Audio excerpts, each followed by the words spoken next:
Are you seeing it on your computer? Yes. Okay, so are you ready? Good. I will cue you.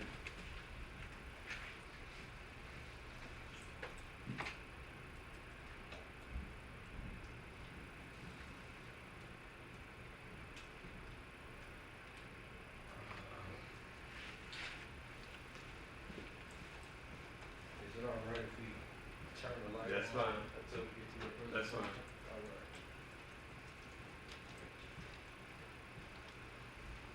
When he does the presentation, can you just turn the light on?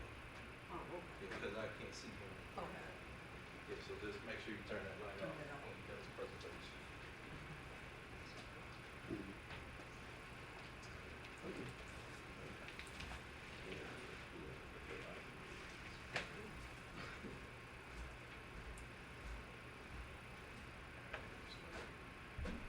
Okay, you ready?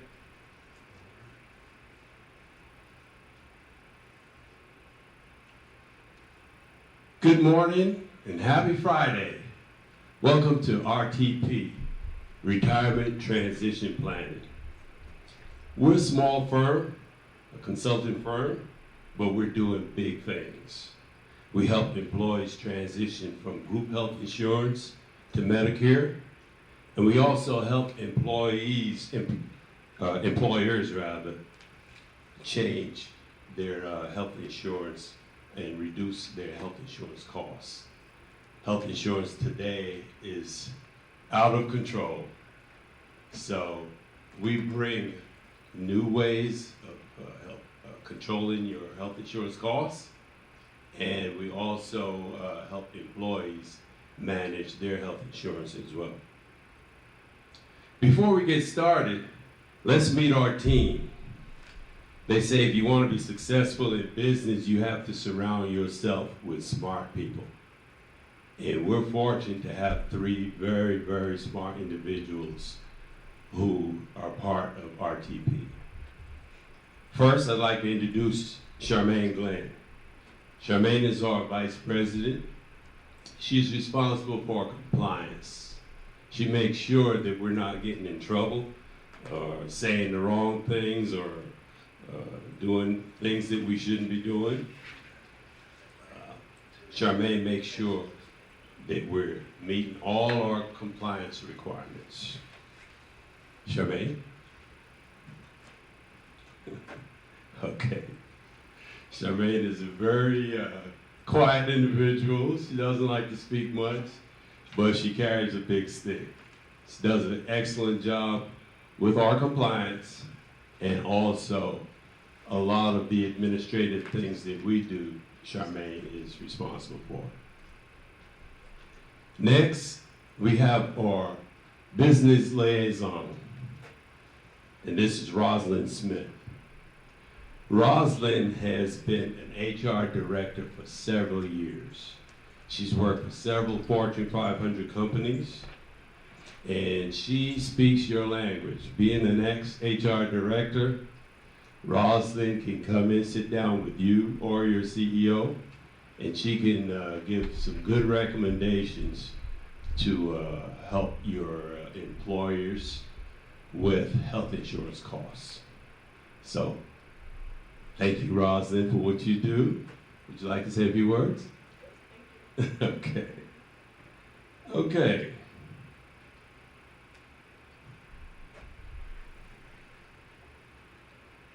Next, we have Nolan Ebbinghaus. This young man breathes, sleeps, and dreams healthcare. Notice I said healthcare and not health insurance. Health insurance is just one part of healthcare, okay?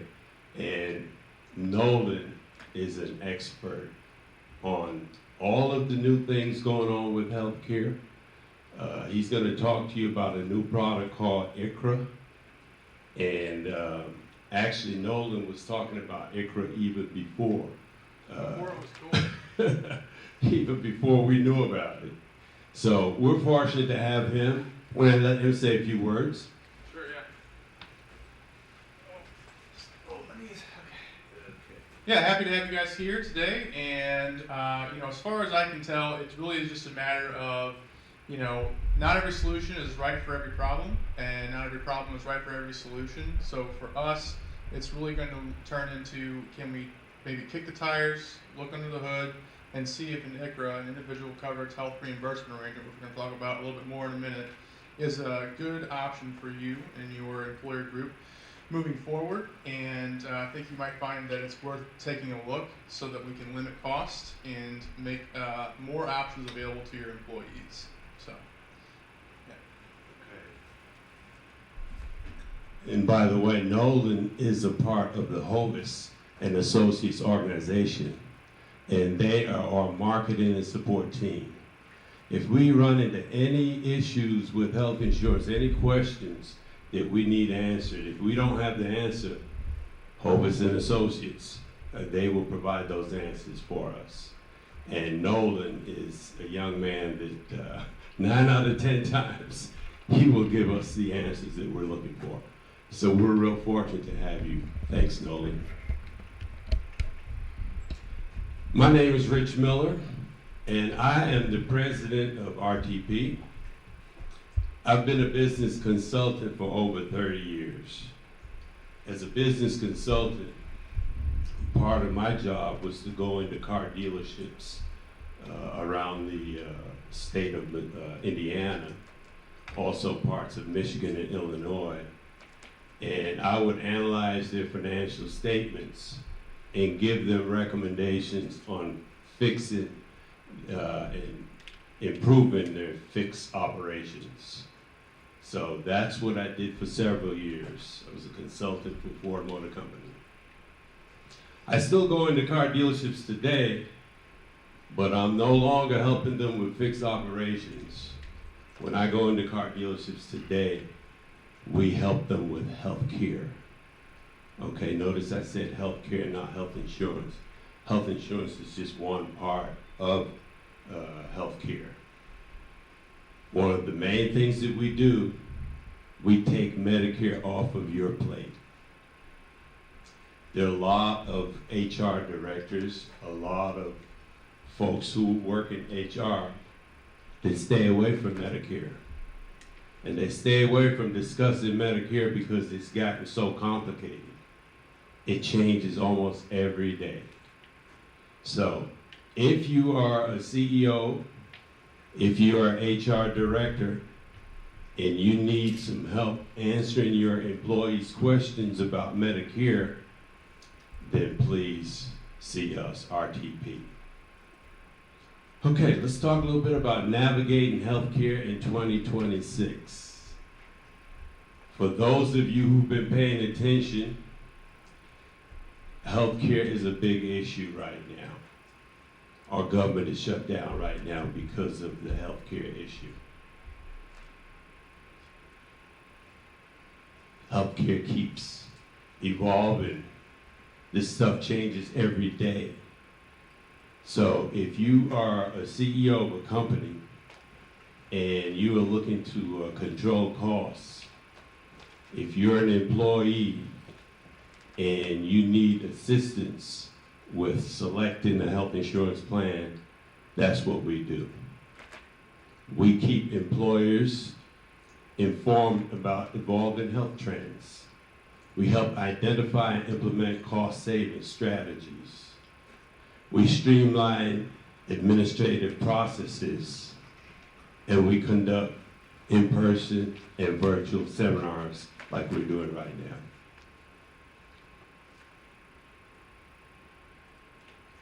What do we do for employees? We provide guidance to optimize their health care benefits. We inform and educate them on Medicare options. Just here in Missouri alone, there are over 78 different Medicare Advantage plans that you can select from.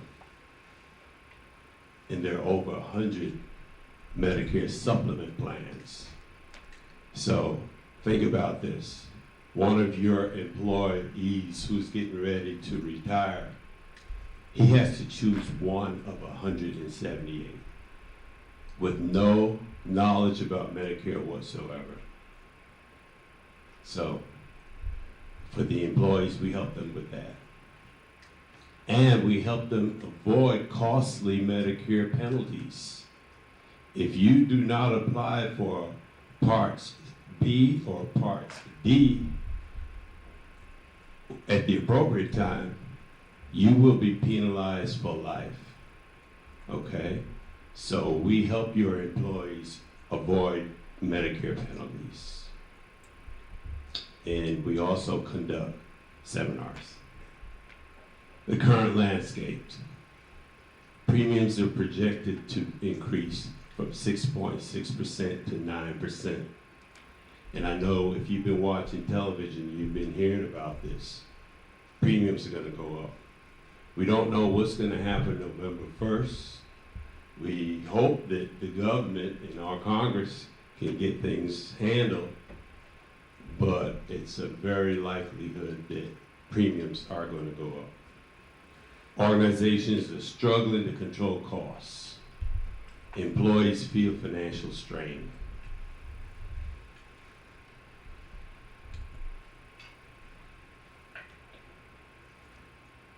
HR departments have a dilemma. CEOs are seeking strategies to curb rising healthcare costs. Employees are seeking more cost-effective healthcare options. So, we're now going to be introducing ICHRA. And Nolan Ebbinghaus is an expert on ICHRA. Thank you, Nolan. Thank you, Rich. Yeah, so to Rich's points there, what I've been finding with working with employer groups and their HR teams is that there is some trepidation around the conversation about Medicare eligibility. And a lot of seniors get letters in the mail and phone calls as they near 65 years old, but 20% of the workforce is the working over 65. And so these questions do come into HR departments, and it oftentimes is a situation where the employee just assumes that their group coverage is going to be better than anything they can get offered to them as a Medicare eligible that would be offered to anybody who's Medicare eligible. And I'll give you a for instance. When Rich pointed out that it was going to be 6.6 to around 9% rate increases, that's nationally. Some groups I've seen out of Tulsa in particular, and then a few other states, I've seen 50, 75, 100% rate increases. I've seen plans where their maximum out-of-pocket expense goes from $9,200 to $12,000, okay? Their premium is potentially $340, and their employer is spending $340, and their overall exposure for cost is in the tens of thousands of dollars.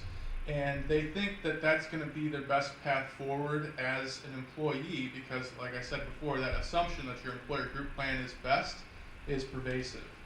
Well, even outside of an ICHRA, an employer can offer an optional taxable wage increase to an employee so that they're able to go ahead and spend that money on their premiums based in Medicare. So we've been moving people off of groups all around because when we compare the plans, it's illegal to kick somebody who's on Medicare off of their group plan. It's illegal to imply that they have to move, okay? But it's not illegal to show them that they have other options available to them. As a fiduciary, you want to make sure that you're doing your best work for all of those people for which you have that title.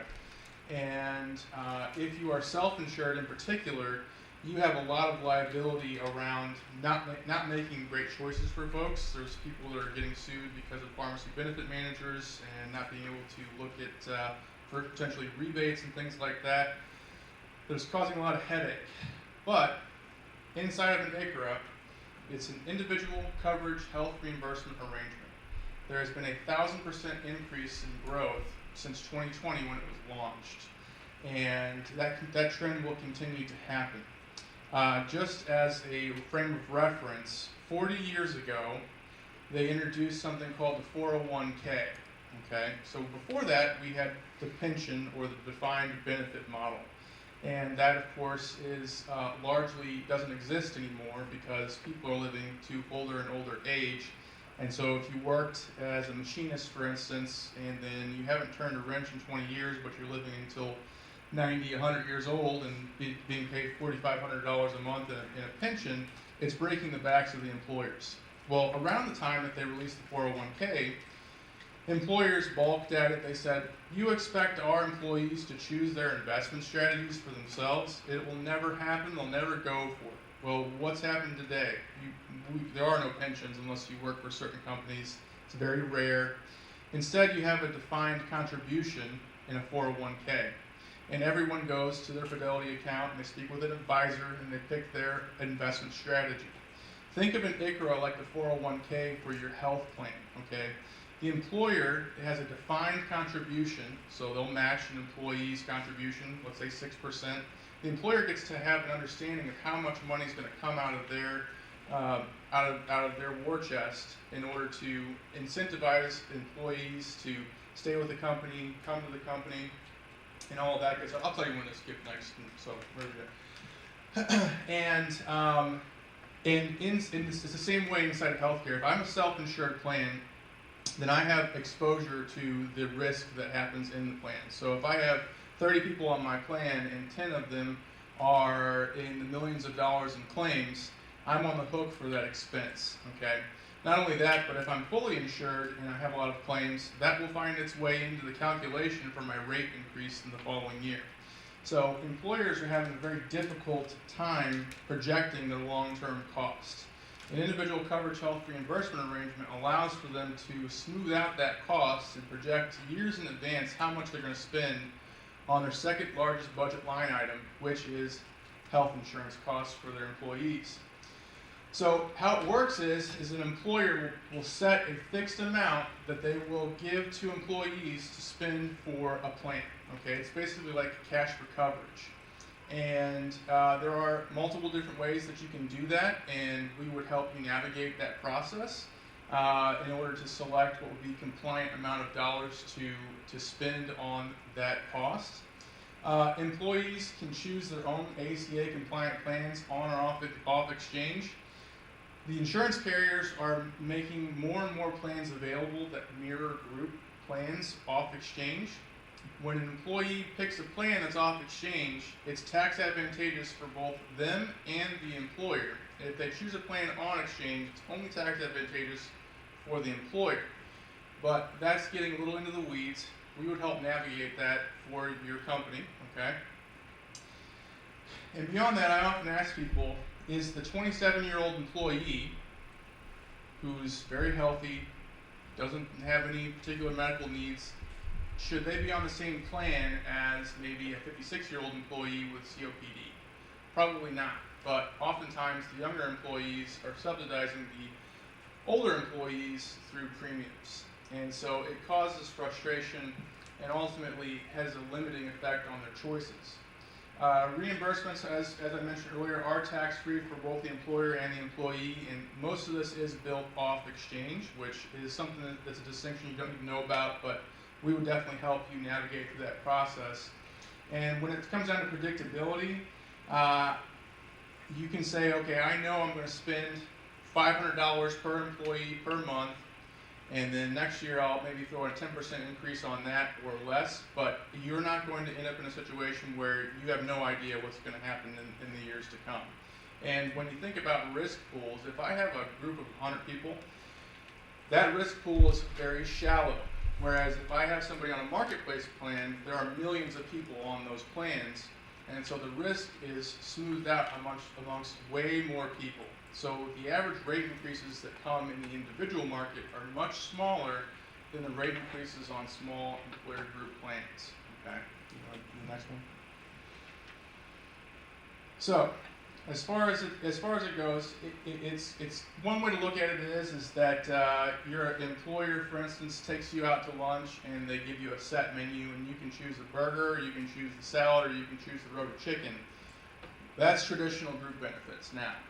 In ICHRA, they give you money and they say, go pick your lunch. So you have an option to choose whatever is available out there for you to make that selection and really tailor it to your needs. Now, I helped my wife last night select her plan. She works for United Airlines. She had 12 different plans to choose from. There are many, many ACA plans to choose from, and I will admit that it can be daunting, but one of the things that will happen with RTP is that each individual employee will sit down with an individual advisor, go over their needs, and make a plan selection that meets what they're looking for, okay? In a traditional group model, you click, you say yes, and that's it, okay? You typically don't get one-on-one support, and if it is one-on-one support, it's often through HR individuals and professionals that are already bogged down with a lot of other HR activities. Now, as far as employees are concerned, that freedom of choice is great, but also that portability. Okay, so if I leave my employer, I can keep my plan, because as an employee on an ICHRA, you own the plan. Okay, so if I decide to go, or let's say I get let go, that plan can follow me. And then once again, if that plan is purchased off exchange and there needs to be a payroll deduction, that payroll deduction for the employee is considered, a tax advantaged dollar amount. So they're not spending money on that benefit as far as taxable wages are concerned. Summing it up, ICHRA can sound very confusing, and ultimately it is something that is best left to the professionals. We work with third-party administrators that are ICHRA focused, so they will help streamline the process of sending premiums to the insurers every month. They will help with the process of all the compliance reporting, and I've talked to many HR professionals who, let's say for instance, one who was at a school district. This individual was spending one full day every other week on employee benefits. A full day of their lives was spent navigating what's going on with the claims. It seems like a lot of the traditional group brokers are working off of very archaic Excel sheets. It's very time intensive, and it's just not fun. This really lessens the administrative burden. And we've also found that employer groups that have moved to an ICHRA, of those folks, 90% of them do not plan on moving back to a traditional group plan model, okay? As far as Medicare eligibles are concerned, being that I said earlier 20% of the workforce is the working over 65, you can also contribute to those employees to pay for their Part B premiums, to pay for their Medicare supplement premiums, to pay for their prescription drug premiums, okay? And in that way, you're not discriminating at all. One other thing I'd like to mention before I hand the mic back over to Rich to talk about Medicare a little bit is, let's say for instance, you're trying to attract talent, right? And one of those pieces is part-time employees. And you don't offer group benefits to part-time employees. Let's say you only offer it to full-time employees. Well, you can create a situation where you're offering a traditional group plan to those full-time employees, but you offer an ICHRA to the part-time staff, and that would be a class. Okay, part-time staffers can all have an ICHRA, so now you can start to incentivize people to come work for your company, get in and have benefits really early. It doesn't break the bank for you as an employer, and they're automatically getting some kind of benefits package from the employer that might keep them around long enough to make their way into full-time employment with your company. And as transient as sometimes part-time employees can be, they can come in, get their plan, and if, for instance, they want to leave or go do something else, that plan will follow them. So, no matter what, if you feel the stress of those group rates going up, it would not hurt at least to send in a census to us, allow us to go ahead and give you a quote, and then see if there's some savings to be had. It's not the right solution for everyone, but for those that it is, it's really important that we look at it, because a lot of traditional group brokers aren't necessarily going to offer this up because it's counter to their current business model. So they may not really love sharing it. So, thank you so much for your time. Hold on. Yeah. I've got a couple questions Sure. for you. Yeah. For those employers out there who may question, is there a limit to how much money you can put in an ICHRA for an employee? Can you say that on the microphone? Yes. For those employers who may be concerned about how much money they have to put into ICHRA per employee, is there a limit as to how much money can they put? 300, 400, or is there a limit? If you're an applicable large employer, 50 or more full-time employees, you have two different penalties. You have one big penalty for not offering any coverage. You have another penalty, the smaller penalty, for not offering what they consider affordable coverage. Okay, so if we want to make sure to avoid those penalties, we would offer a situation where we are putting the dollar amount at what we consider an affordable ICHRA, therefore it's compliant and there are no fees from the IRS for not doing so. As far as the amount is concerned, there is no limit, there is no cap on what you can contribute to an ICHRA for an employee. There are some rules in between classes. There are, I think, 10 or 11 different classes of employees, and you can't offer more than 3 times multiple to the highest level of contribution from the lowest level of contribution. Okay, so if I'm offering $300 to the lowest contribution, I can't offer more than $900 to the highest level of contribution. That would be the only real limit there would be. You mentioned earlier that ICHRA works with Medicare. Now, as you know, the Part B premium is based on your income. You may have some very high income professionals working for the company, vice presidents and folks that are making big money. So how do you figure out if you're going to pick up the Medicare Part B premium for them as well as for a lower income employee? Yeah, so that just goes right back to the amount of money that you can offer to different classes. So, for instance, if we were to find that the preponderance of employees were getting what they call an income-related monthly adjustment amount, meaning that their Part B premium can be hundreds of dollars more than the standard Part B premium for most people, that would be what we would consider a function of the calculation we'd make for the entire group. So if a lot of people were getting that particular, we'll call it success tax, then an ICHRA may not actually be applicable for that employer group if it's not going to be the case that they can contribute. They'll lose money by offering an ICHRA, let's say. So keeping those employees on the employer-based plan might be the best way to go. So, but that would be more of a, let's kind of sharpen the pencil, take a look, and if in aggregate we can save money for the employer and keep the employees happy, that's what we do. One last question about ICHRA. Obviously, November 1st is open enrollment for ACA. If Congress cannot come to a decision on what they're doing with the ACA and the tax credits, how's that going to affect ICHRA? It's a great question, Rich, and I'm very optimistic that before November 1st, Congress will come to an agreement on advanced premium tax credits. But that is actually superfluous to ICHRA, because when you are an employee with an affordable ICHRA, you cannot have a premium tax credit as well as an ICHRA contribution, okay? So in this way, it really doesn't matter what the government decides to do for premium tax credits. It has more to do with, is it going to be more affordable for the group in general, because these employees will not be eligible for a subsidy anyway. But one anecdotal piece of information I'll share with you is Ambetter of Missouri. Ambetter is a Centene-based company where they're the largest provider of ACA coverage in the nation.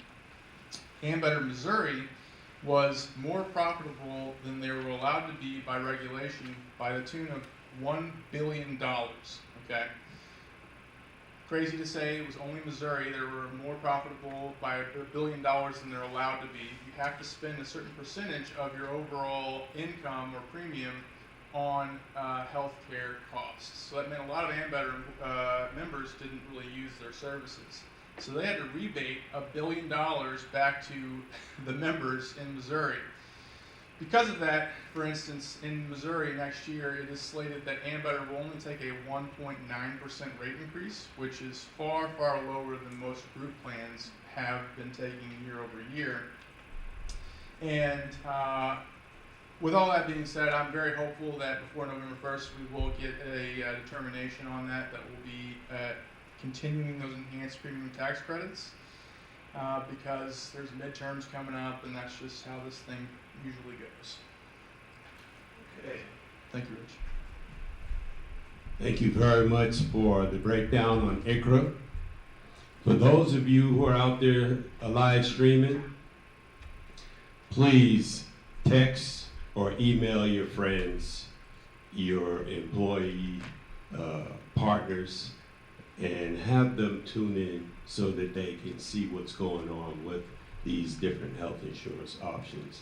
You can go to our website, www.rtp-sdl.com, and we will have a version of this live stream event on there, as well as information on ICHRA, Medicare, and other health care options.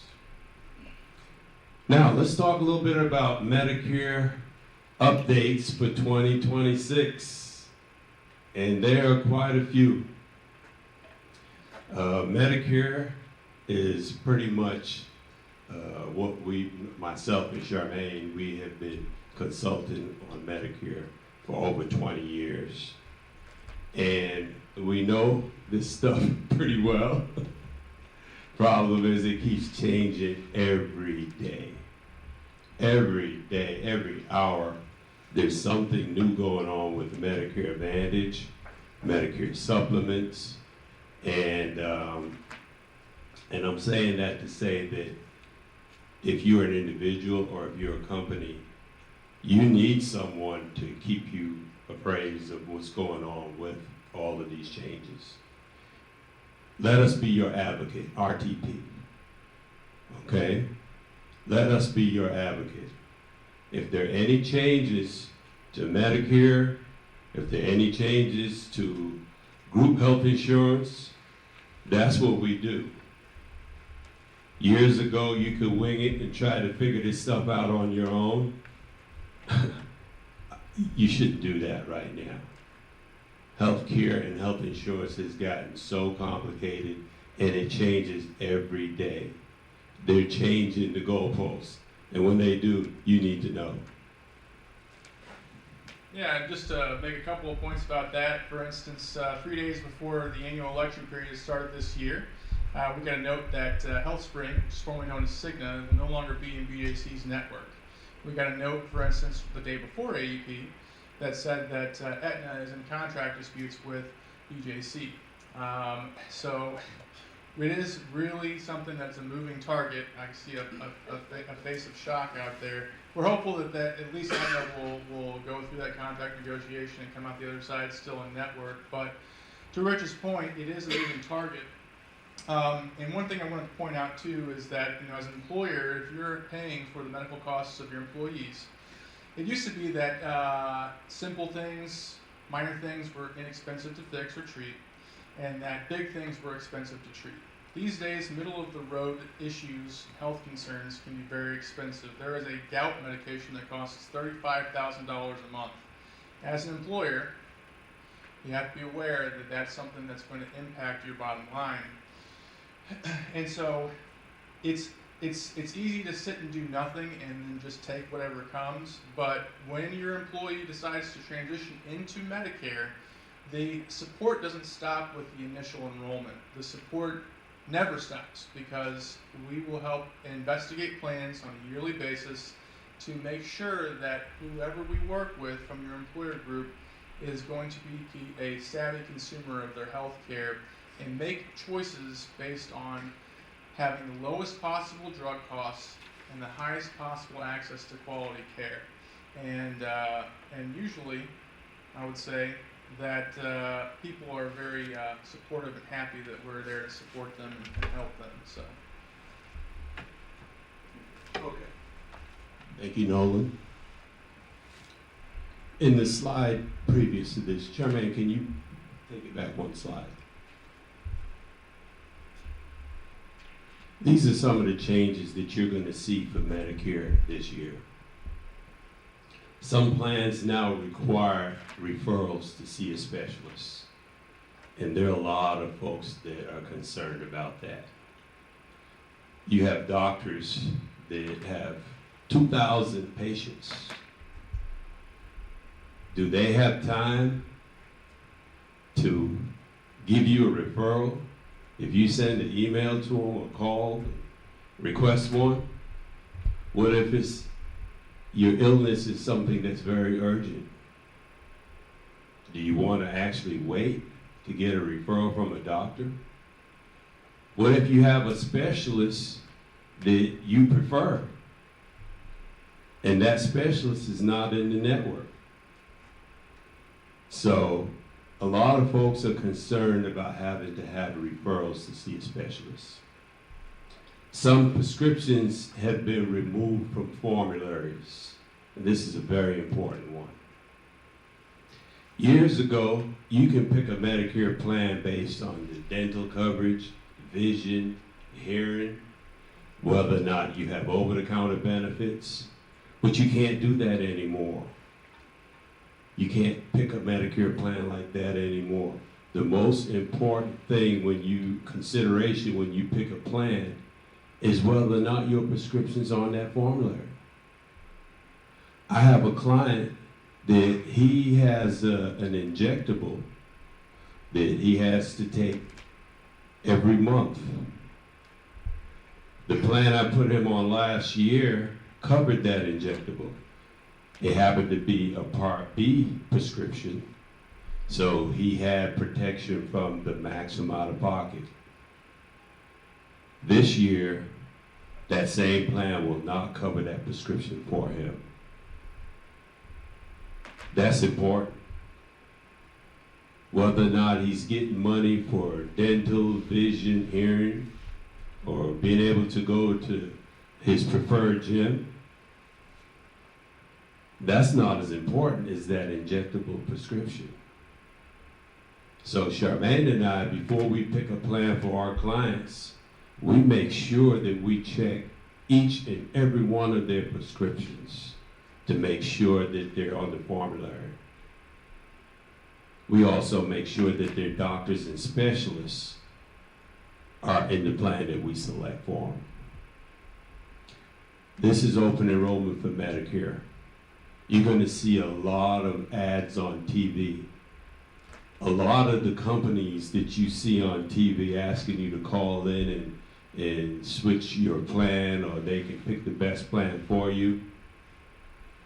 You don't want to do that because they don't do the necessary work that they need to do to help you pick the right plan. It requires some time. Some of our clients have 15 different prescriptions that they take. We got to check them all to make sure that they're on the formulary, especially the ones that are very important. We got to make sure that their specialists are covered in the plan. Okay? If the plan requires that all of your doctors must be in the plan, and if you have several doctors, a Medicare Advantage plan may not be for you. If you have a lot of health issues, and if you have a lot of doctors, then you may want to take a look at a Medicare supplement. Okay? A Medicare supplement will be a better option, and we can help you select the right supplement for you. If you're a winter bird and you spend January, February, March in Florida or someplace warm, you may want to be able to see a doctor in Florida or California or wherever you're living for those 3 or 4 months. A supplement will allow you to do that. Now, there's some Medicare Advantage plans that will allow you to see doctors in other states, but you have a better chance of seeing any doctor that you want to because they all accept Medicare. And if they accept Medicare, they will accept your supplement. Let's talk a little bit about, okay, sure. Okay, so I know we're talking about employer group plans and stuff like that when it comes down to the Medicare. We're also talking about Medicare. I just want to make sure that we're defining kind of the key differences. So when I was referencing those groups out of Tulsa, for instance, that we're seeing a 100% rate increase and a maximum out of pocket that's $12,000. If I'm on a Medicare Advantage plan, most of those plans come with a $0 premium and a maximum out of pocket that can be anywhere between $2,400 and $6,000. So for $0 premium, $185 a month for the Part D, they know that they cannot spend more than $6,000 on their worst health year possible. Okay, if they have a Medicare supplement plan, so for instance, most people go to a Medicare supplement plan G. What that means is they're usually going to have a premium between $150 and $250. Then everything is covered 100% except for the Part B deductible, which is middle 200s. Okay, so you go from having $12,000 being what you could potentially spend to simply that premium, and then maybe a little bit under $300. You can go to any doctor you want who accepts Medicare assignment, which is 99.9% of doctors in the United States. So when we compare the plans for folks, 100% of the time they say, well, why am I on the group plan? I need to go on the Medicare plan. And we move them on to a Medicare plan. So not so much a question, more of a statement. So I just want to throw that out there. Thank you for making that clarification, Nolan. Okay, another change to Medicare this year. Yeah, go back, please. On the prescriptions, the Part D prescriptions, you have Tier 1 and Tier 2 drugs that are mostly generics, but then you have Tier 3, 4, and Tier 5 prescriptions. Some are brand name drugs. This year for 2026, they're adding deductibles to Tier 3, 4, and 5 prescriptions. And that's another, so it could be very costly. So if you have a lot of health issues and you're taking some of those expensive drugs that happen to be Tier 3, 4, or 5, some of the deductibles can go up to $590. And when you go to your pharmacy come January 1st, and the pharmacist tells you got to pay $590 before you can get this prescription, that's not a good thing. You need to know that information up front. And you need to know that before we pick a plan for you. So that's very important. And that's something to look out for 2026.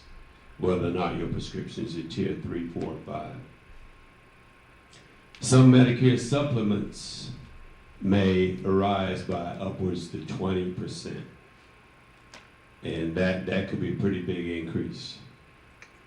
So, again, if you're selecting a supplement instead of a Medicare Advantage plan, you need to look at all of the costs associated with doing that. Okay?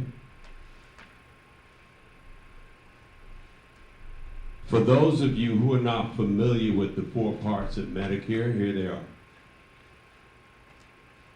Medicare Part A.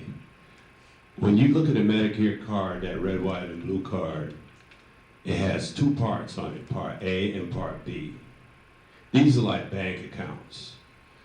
While you're working, payroll deductions go to either Social Security and the other half go to Medicare. The money that goes to Medicare goes into Part A, and that money is used to pay hospitals. So if you go to a hospital, before you leave, you probably get a bill, or shortly thereafterwards. The money that the hospital gets paid with comes from Medicare Part A. All that money that's been going in there while you were working.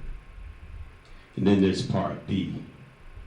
Part B is funded either through Social Security or direct quarterly payments. If you are still working, if you're 65, you have Medicare and you're still working, you can pay your Medicare premiums quarterly if you have not selected Social Security yet. You can either pay that money quarterly. However, if you do have Social Security, that money can be deducted from your Social Security check every month. You don't even have to mess with it. Now, the money in Part B pays your doctors.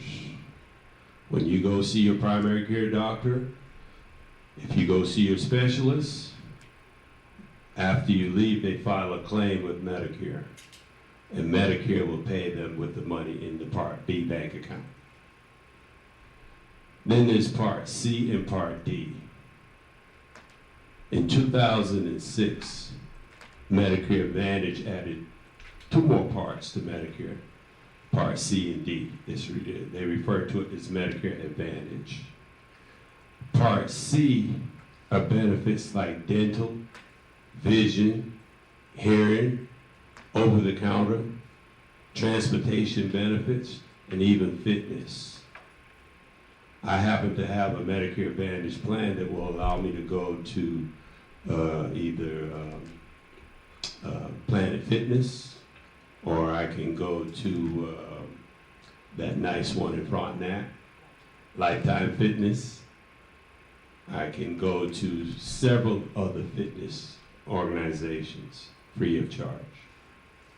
And I don't know if you ever checked to see what Lifetime charges, but they're not cheap. It's a very beautiful healthcare and fitness club, but it's a little pricey. And I get to go there under my health insurance plan, Part C plan. Then there's also Part D. Part D is the prescription drug discount. It's very important that you have Part D, because if you have certain ailments like cancer or heart condition, some of those prescriptions are very, very expensive. So unless you have Part D, you will be paying a lot of money. Okay, so it's very important that you have a prescription drug plan.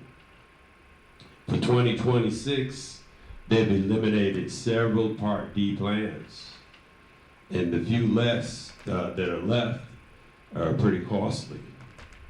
So before you pick a Part D prescription drug plan, it's important that you do the research, okay, and see what the costs are, and formularies and things like that.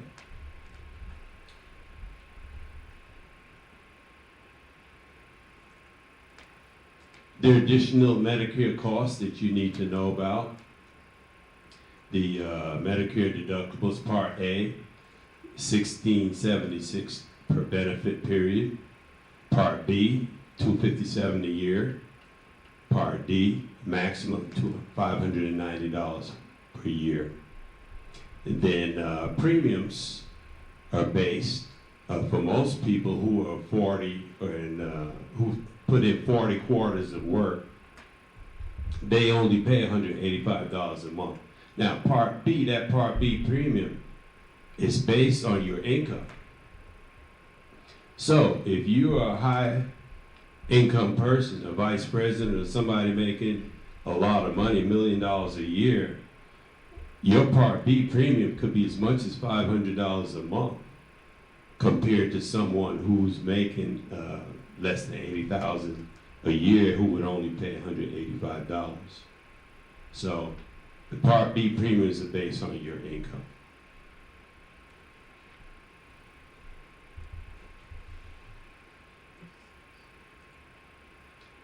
We'd like you to partner with us.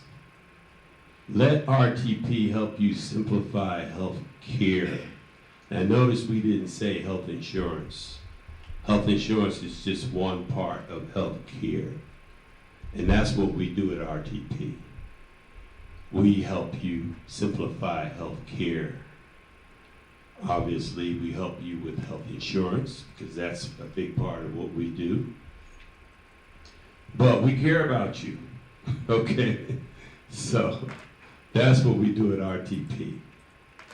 Now, we have an RTP hotline. It's 1-800-733-1912. If you have any questions about any of this stuff that we discussed today, ICHRA, Medicare or health insurance for folks under 65, please give us a call. Okay, we'd like you to identify your company, and you can reach us at 1-800-733-1912. Our website is www.rtp-sdl.com. You can click partners at the top, scroll down to the bottom, and subscribe. For all those HR directors out there that's paying attention to this seminar, the days of winging it and doing this stuff by yourself, those days are over. You need a company, a consultant like RTP to help you with healthcare today, because it's changing by the minute. So we thank you for attending today's seminar. We thank all the folks that are live streaming. And now we're going to open it up for Q&A. Okay? Yes, ma'am. I have a question about ICHRA. So I had read, and I don't know if this is true or not, that you can't have like a group plan and have ICHRA. So we have an office of. So sorry, we got a mic. Yeah. Fine. So they can hear on the screen. Okay. So my question is about ICHRA group plans, and for a small business we have under 50 employees, and I had read that you cannot do both. So, and that's not exactly what I thought you were saying. Yeah. So you're absolutely right. You cannot offer an ICHRA and a group to the same class of employee. So you can offer both, but they would have to be separate classes. So yeah. So one of those distinctions could be, for instance, that you have employees that are geographically located somewhere else, further away from home base, as it were. Those employees can be offered an ICHRA. One great distinction would be part-time employees, where they wouldn't necessarily qualify for the group health plan benefits, but they can be offered an ICHRA. That would be an option. But you're right, though, you can't offer somebody both an ICHRA and traditional group coverage at the same time in the same class. Those classes can be, management. It can be, like I said, geographically located. There's 10 different distinctions in that, but we would kind of dig deeper into your individual case to see, how would we class out all those employees, and what kind of contribution strategy we would move forward with. Okay. Yeah. I have one more. Yeah. I want to follow up on that. Oh, okay. Yeah, I want to follow up. Oh, okay. As far as the various classes are concerned, you may have part-time employees. You may not want to give them as many benefits as your full-time employees. So part-time employees could be one class, full-time employees could be another class. You could also have folks who are 65 that, like myself, that are Medicare. That's another class. So in your organization, you can have many classes, and an ICHRA has to make sure that they're separated.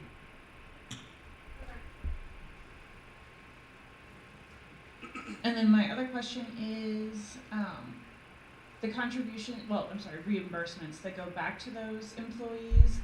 Do they have to consider that as a taxable income at year end, or is it tax-free completely? Good question. Yeah. So as far as it goes, it's always tax advantageous for the employer whether the employee chooses a plan on or off exchange. It's only tax advantageous to the employee if they choose an off exchange plan. So very similar to group in that they're not necessarily being counted as income for their premium for their health insurance. It would work much the same way in an ICHRA, and we would make sure that when we sit down with the employees individually, we would communicate that one-on-one to them. If, for instance, they wanted to buy up in coverage, then that would be a payroll deduction. And if they choose an off-exchange plan, which I mentioned before, a lot of the insurance carriers that work in this space are offering more plans off-exchange that have a closer look and feel to a group plan than in previous years. we would typically just steer people more towards those off-exchange plans so that it would be tax advantageous to them as well as the employer. And it would work the same way as those monies are working with their traditional group plan. Okay. All right. Was there any other questions here? I'll get you the mic here. So with the reimbursements, does the employee go to the doctor, pay for their stuff, and then the employer essentially reimburses them? Is that like where the third party would come in and would kind of help manage that to take that kind of burden off of HR? Yeah, so what happens is that we would work with a third-party administrator to set up a pass-through account. Every employee would get the opportunity to essentially have a virtual debit card that would, the money, so for instance, if the employer just grossed up the pay and then the employee just went on the market and bought their plan, there would be no way to determine whether or not did they actually buy the plan, are they just using it to buy jet skis, what's going on with it. So the TPA sets up a payment strategy where the employer puts the money into a pass-through account, and that money is debited every month for premium by the insurance carriers. It is up to the employer if they want to allow extra funds to be used, something like a standard ICHRA, where they could potentially submit expenses and then be reimbursed. Medicare eligibles have to submit their premiums for reimbursement. Those payments can't be made through the pass-through accounts, but everybody on an under 65 plan, that money would just pass through, and it wouldn't necessarily be the employee that receives those funds and then has to make those payments. Because another thing is that you want to make sure that your employee is covered, and if they don't make their premium payment and then they get kicked off the plan, then that's an issue, right? So as long as it's going to the pass-through account, that premium is going to hit the account and immediately go into the premium payment for the carriers. And then it's up to the employer if they want to decide to allow any excess funds to be used for anything else. Most employers decide to go ahead and reclaim any leftover expenses. So if, let's say, you're offering every employee $500 a month, and your 27-year-old employee chooses a bronze plan, for instance, at $250 a month, then those monies left over could be used to buy additional coverage, like a gap plan, for instance, or the employer can just basically take that money back. And it gives the employer a lot of choice as far as what they do with those extra dollars. Gotcha. Yeah. So, any other questions, thoughts, comments, concerns? Anything from the virtual folks?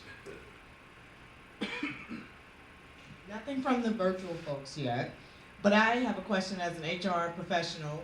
So you have this hotline. I'm interested in taking this off my plate as an HR professional for a company. What's the process? Like, what do we get out of this? You tell them. Okay. That was Rosalind. She's Rosalind Smith. She's our HR liaison. She will go into your company, sit down with you, sit down with your CEO. But first you have to call us. Either call us, 1-800-733-1912. Let us know that you are interested in setting up an ICHRA for your company, or you want to explore it, okay? And we will send Nolan and one of his representatives out to discuss the ICHRA plan for your company. One thing I'd also like to mention here is that we vet the TPAs highly, and for some of those TPAs we work with, the issue is that you want to make sure that the employee has the sense that they're not being downgraded, okay? And as I stated earlier, 90% of employers that have moved to an ICHRA have made the claim that they never plan on going back to a traditional group health plan, and that 80 to 85% of employees are positive or neutral about being on an ICHRA, so we haven't found there to be a sharp decline in satisfaction. But over communication is key. So we can set it up to where there is a nice video, a nice walkthrough, a nice explainer, so that the employee has all the education they need to understand what an ICHRA is, how it impacts their coverage, and it's nice and bubbly and well marketed, put together copy, and it's going to be a little bit of an administrative lift initially, but then in year 2, 3, and moving forward, you'll find that that administrative burden is much lighter once it's all set up and running. So, any other questions, thoughts, concerns? So there you have it. Rosalind will come visit you, and her and Nolan, and they will come in and talk to you about ICHRA. If you have questions, or if you would like to get some support about Medicare, that's what myself and Charmaine does. We will come in and meet with you, meet with your HR person, meet with your CEO, and we will help you with Medicare. Unfortunately, a lot of HR directors, a lot of companies do not talk about Medicare at all. So you got these employees who put in 20, 30 years with the company. They get a gold watch, they get a handshake, see you, go figure Medicare out on your own. We get them every day, then they come to us. And we gotta sit them down and we gotta school them. This is after they've worked for your company for 30 years. Okay, so we want to be your advocate. We want to be the company. We're a small company, okay, but we're doing big things. And to your employees, health care is very, very important. That's a big thing. And if you are a CEO, you're spending a lot of money on health insurance. So you can continue trying to wing it on your own. And if you do, it's going to be costly. Not only is it going to cost you a lot of money, it's going to cost your employees peace of mind. And it's going to cost your employees some health benefits if they're not selecting the right plans for them. So, okay, RTP, that's what we do. We take Medicare off your plate, and we help you reduce the cost of health insurance. Really quick. Yes, sir. So have you guys seen it? Have you guys seen that the cost is a lot less expensive? I mean, I know ICHRA's still fairly new. It's kind of, early stages.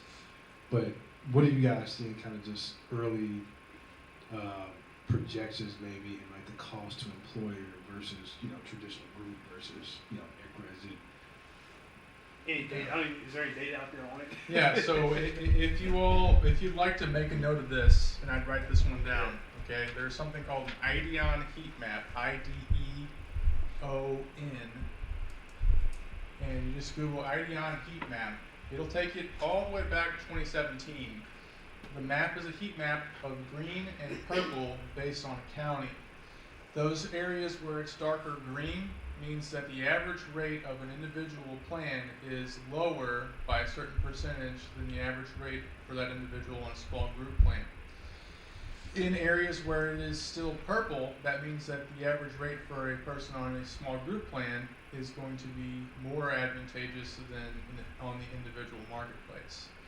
If you go back to 2017 and you keep moving that needle 2018, 2019, you keep moving it forward, you're going to see that there's a slow progression of more and more green happening, right? Missouri happens to be a state that is actually more advantageous on the whole for those who are on an individual plan as far as rates are concerned than on a small group plan.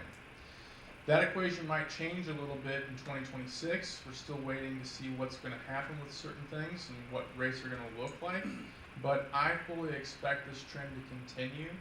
I also will say this, ICHRA was a part of the One Big Beautiful Bill those provisions were actually left out before it was passed.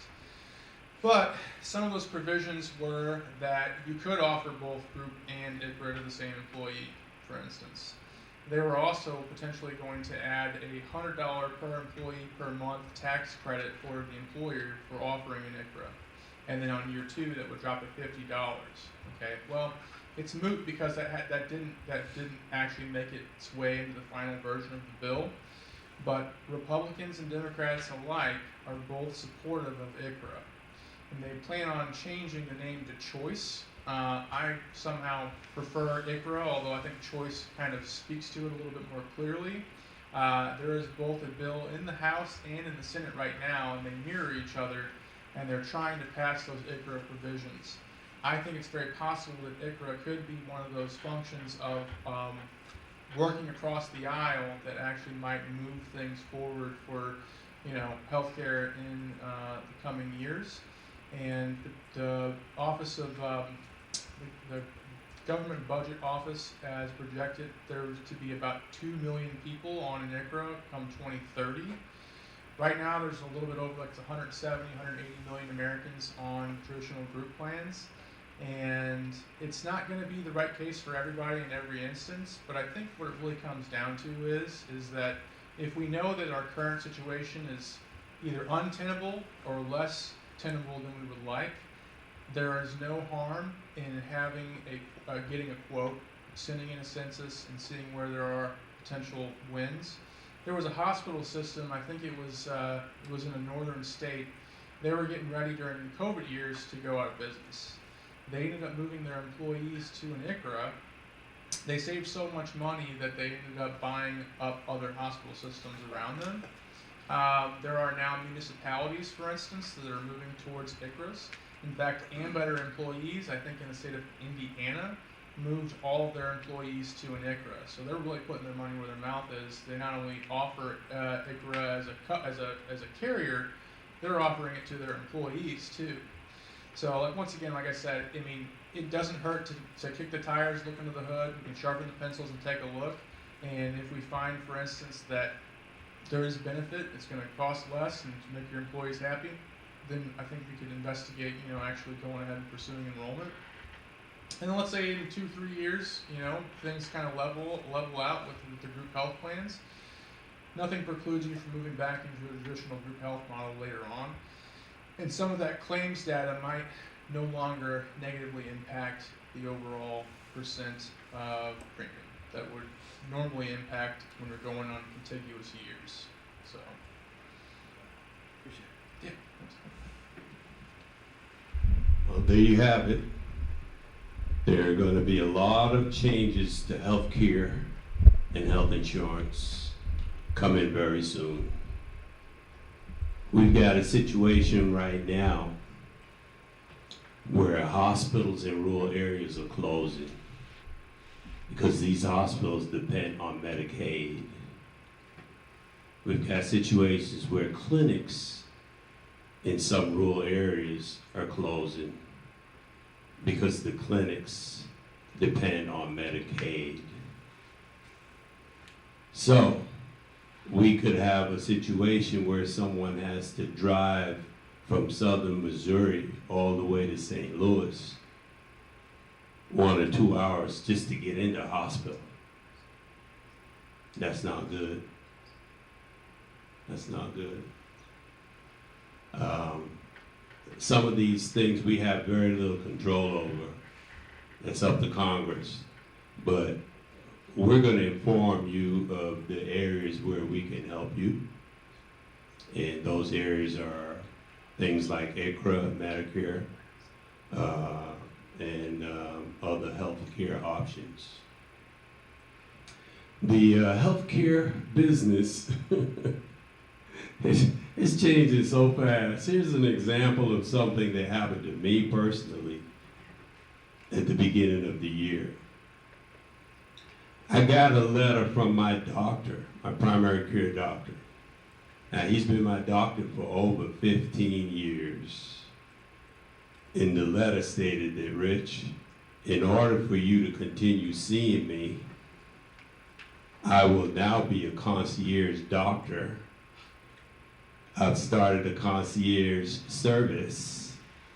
You will now have to pay me $2,000 a year. I read that letter and I'm like, well, wait a minute. I'm a reasonably healthy person. You know, I get my exercise on. I walk every day, ride my bike. I eat well. I go see my doctor twice a year. So every time I go see this dude, I got to give him $1,000. Now he's a very good doctor, and I like him, but I don't like him that much to be giving him $1,000 every time I go see him. I only go see him twice a year. That's where we're going with healthcare right now. A lot of the good doctors are elected to go concierge. There's a shortage of doctors. Okay? Now, I had my little 6-month visit with him, and we had a little discussion about this. So I said, well, why are you doing that? Why are you going concierge? He said, I have over 2,000 patients. Can you imagine that? A doctor with over 2,000 patients. So I'm like, how are you able to manage 2,000 patients? He said, that's the reason why I'm going concierge. Now, you can't really fault him for that. Now, I wouldn't tell him that, okay? But think about it. I have over 2,000 clients, but I don't work with my clients on a life or death situation. You know? You have 2,000 clients and they got heart conditions and they're on dialysis and they got all kinds of issues. You got to spend quality time with them. And unfortunately, we don't have enough doctors today. We need more doctors. Because it's not fair that only wealthy people can see the good doctors. Okay? So, that's an area that, that's something that we have to be faced with. Okay. All right. So, Charmaine, you have anything to say? Say something. Okay. Rosalind, few words? Good information. Okay. Rosalind said it's good information. Well, we're going to be wrapping it up. Do we have any more questions? Okay. Well, as president of RTP, on behalf of my vice president, Charmaine Glenn, my business liaison, Rosalind Smith, we thank you for attending this seminar. And also, how could we forget Nolan, the ICHRA specialist. And we thank you for attending this seminar. And we're going to wrap it up. Nolan has a few parting words. Measure twice, cut once. No, that's everything, guys. We'll give you back to your time for today. Thank you for taking some time with us today, and feel free to reach out, and we can definitely have some ongoing conversations and give you the help you need. And beyond that, I know that our gentleman down here who's helping us with our media and whatnot, he'll be having some brief conversations with you if you feel so inclined to maybe just express something you might have learned in today's meeting. So feel free to stop by and say hello to him before you go, and maybe if nothing else, you might get a sweet picture out of the deal. So, thanks guys.